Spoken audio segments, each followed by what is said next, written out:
Hi, everybody. This is Matthew Poes of Poes Acoustics. And in this video, I want to talk a little bit about what's coming in some upcoming videos. So Christie very graciously offered after CEDIA to send me two projectors. One I think is more interesting than the other, but I think it's going to be fun to see both of them and how they perform. So Christie makes DLP projectors. They're one of the more popular projector suppliers for commercial cinema, Barco being the other big one. So NEC, Barco, and Christie are the three brands, at least I know of, that dominate the projector market. For those who are aware, Dolby partnered with Christie to develop the Eclipse projector for DCI purposes, and it became known as the Dolby Vision projector. So I've been corrected many, many times by Christie and Dolby that it is not a Christie Eclipse DCI projector. It is a Dolby Vision projector, which is a Christie Eclipse that's been modified with proprietary technology from Dolby. I don't actually know what that is in terms of how that works, because the newer Christie Eclipse projector is actually a better contrast and performance than the Dolby Vision projector, as I understand it. But to the point, if you've ever been to an AMC Dolby theater, you would have seen this projector. And the black levels in that thing are ridiculous. It's like 20 million to 1. Contrast, the black levels are substantially better than any other projector on the market, even JVC's. Way, way better. It is by far the best projector, and there's nothing similar. Barco doesn't have something similar. NEC doesn't have anything similar. There is no other way to get that picture. And it's proprietary to Dolby, so the only way to see it in the US right now is through AMC. This all could change in the future, but that's the way it stands today. AMC's Dolby is the only way to get it. I think in other countries that's not as true. I think there might be other ways that this has been sold. I think it's still through Dolby. As far as I know, Dolby's the only one who has it, but it may not be AMC exclusive. There might be other Dolby Vision type projector setups, Dolby theaters in other parts of the world that aren't through AMC. In the US, it's AMC. Definitely recommend you guys check out an AMC Dolby theater if you haven't before, because it really is better than any other commercial theater that I've seen as of right now. So I'm not getting that. That would be cool. I do actually know a number of people who either have them or are going to have them. And so I'll be able to do some review videos on the Dolby, not the Dolby, but the Christie Eclipse projector, which is amazing. But this particular projector, the M4K15, has really good performance specifications. And while it's not better than like a Sony or a JVC in every possible way, it is better than them in a lot of ways. And I've never been able to evaluate one in my own room.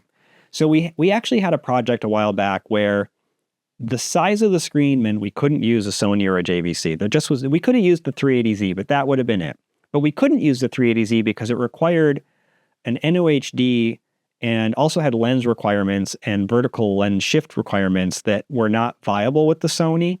And so I started looking for other options, and it turned out that the Christie had enough lens options that there was another way to make it work. It also, this has actually changed, and there's a whole issue with this, but at the time, they allowed a 2.5 meter separation distance called distance D for the NOHD, which is the distance between the floor and the bottom of the cone.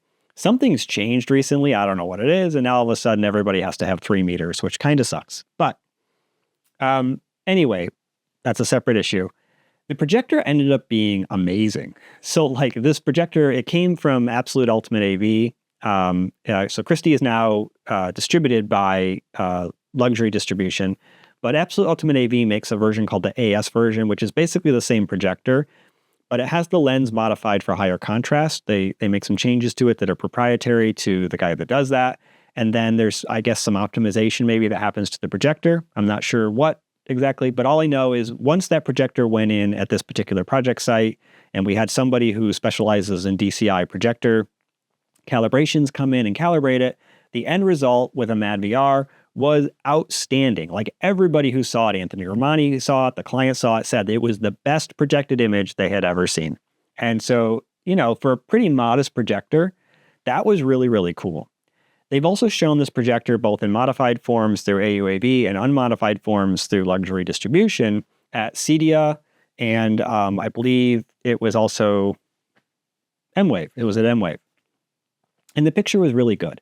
What I like about the Christies is like this particular model retails an unmodified form for around 60 grand with a lens, and it's got 98% of BT 2020 color. It's a true tri-laser projector. It uses 3 DLP chips. They're 0.95 inch, so they're the bigger ones like the DCI projectors use.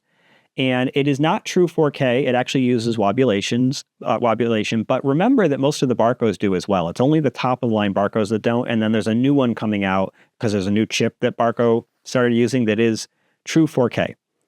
Having said that, even though it's not true 4K, you can put a single pixel line up with this projector and it can actually render that single pixel line with a fair amount of sharpness. And if you did that on a JVC or a Sony, the difference in the quality of the lens actually alone and the softness of the chipset makes it so that it's not any sharper.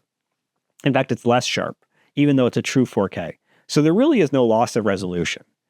Now, again, I've never been able to try this thing out in my own room. So now they're sending me one and I get to try it out in my own room and I can really validate whether this is true or not. And I have a JVC projector. Mine is an older one that is a 2K projector that does wobulation for 4K as well.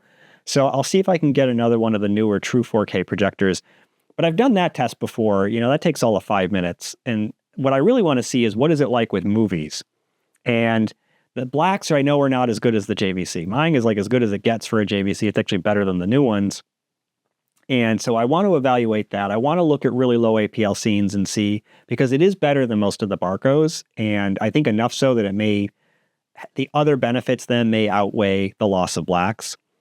But the ANSI contrast is really, really high. And in general, the way it handles low APL scenes is really good. The color is really good. The sharpness is really good. And I get to like check this out in my room. And so I'm kind of excited. I can also do 300 nits. And 300 nits is the new DCI HDR standard. And my projector can't get anywhere near that. I think I'm at like 60 nits at best. And even the new JVC, you could do 108 nits maybe, which is what Dolby Vision projectors do, but you can't do 300 nits. You're not going to hit that on a screen the size of mine. So I'm going to be able to do 300 nits. I could even do 500 nits. It's probably bright enough because this thing will do with this lens, I think around 13,000 lumens. I probably could do 1,000 nits if I wanted to. So we'll try all that. We'll play around with it. We'll see what we get. And I'll get some videos to talk about all of this stuff from a technical standpoint as well as evaluate it. I also have the 4K 860 IS, which is a brand new projector. It is a lower end projector. I don't know the retail price on this one. I have to go look that up. But it is a true 4K. Well, I take that back. It's also using wobulation, but it is a 4K projector, meaning it will put 4K worth of pixels on the screen. It may do it through multiple flashes, but it does do it. It is, I think, the contrast isn't great. It's like 1200 to 1 or 1300 to 1, something like that, native, but it has a dynamic black feature, which is able to pulse the laser or dim the laser in a way that makes it look better. I've never used it, but I'm guessing it's the Texas Instruments version of this. And so I haven't liked that when I've seen it in the past, but it might be good. You never know. I think because it's using laser phosphor and not true tri-laser, and the laser phosphor systems typically can't do DCI P3 color, let alone BT 2020 without some extra filters. And I don't think it has it. So my guess is it's not even doing DCI P3 color, but it's cheaper and it's very bright. I believe it's like 12 or 13,000 lumens. And so it may have some advantages in rooms where that kind of picture quality isn't needed, but you need the high brightness. So I'll have that. I'll check it out. For the money, it may be a good value where, again, you need high brightness. I mean, I do systems where people do, like, they watch sports and they want a really big screen and they don't have light control. So an ALR screen with a projector like this cheaper Christie could actually be an interesting option. I will see what happens in the future. I kind of would like to see Christie offer an option that's in a similar price point, but does have DCI P3 color and maybe a little bit better contrast. But I've never seen this one. I've never seen it work. Maybe it looks good. Let's see. And as I said, I think its use case is different. It actually has an IPX rated light path, meaning you could probably use it, would still probably have to be in an enclosure, but you could probably use it outside and the thing wouldn't fail. And so if you stuck it in an enclosure, you could use it for an outdoor theater. I think for outdoor theaters, we don't probably care quite as much about contrast level or color. We care more about brightness and being able to fill the screen. So it could be a great projector for that. And if I can get a big inflatable outdoor screen, maybe we'll set it up temporarily like that. We'll see. I only have these projectors for like 10 days, so it's going to have to be a very quick review, but I'll do my best. We will have all the measurement data because it's going to be fully calibrated by a professional. His name's Dwayne. And we'll get it fully calibrated. We'll get all the data. I'll try to get what I can. I'm hoping to have Jason Dustle out here. I've invited him. He told me he would come. He's local to me. So hopefully we can get his eyes on it. And I'll see if I can invite any other friends, and maybe we'll do videos when my friends show up who are people who are in the industry, who have seen good, and see what they think on because I have a black room. It is fully light controlled. I've got a very good sound system. And so we're going to be able to evaluate this in a way that I think is not typical of the way these things often get evaluated. So I'm excited to show you guys this. I am going to be doing it with a MadVR. I will try to evaluate it without it, but I will make this argument. I don't think very many people who are buying projectors of this price class would not also include a video processor. The Christies do not have, as part of, nor do Barcos for that matter, any kind of dynamic tone mapping. And I think that that is a hugely important feature to fully appreciate movies in a light-controlled room where the nit level is well below the 1,000 or now 4,000 nits of the grading monitor that's used. So I think, personally, that's a needed feature, and that to fairly evaluate the picture quality of the projector itself, that video processing needs to be included. I would love to see them add it, but it's not there, so we use the external processor. Having said that, I understand that some of you might say, I'll spend 60 grand on a projector, that's fine, but I'm not going to spend the extra, whatever it would cost to get a video processor, and so I want to know what it can do without it. So I will evaluate it without it, but I know how valuable dynamic tone mapping is, and I don't want to lose that as part of this. In terms of other things like the color correction and everything, they actually have very, very good built-in video processing for doing the color, and so they can be set up very, very well by a professional without a video processor. The main thing that I would want the video processor for would probably be dynamic tone mapping. And then for some of you who might use this in a CinemaScope setting, you may also want to use it where you would take advantage of, in the case of the MadVR at least, nonlinear stretching, things like that. So I think that those are all video processing features that are valuable.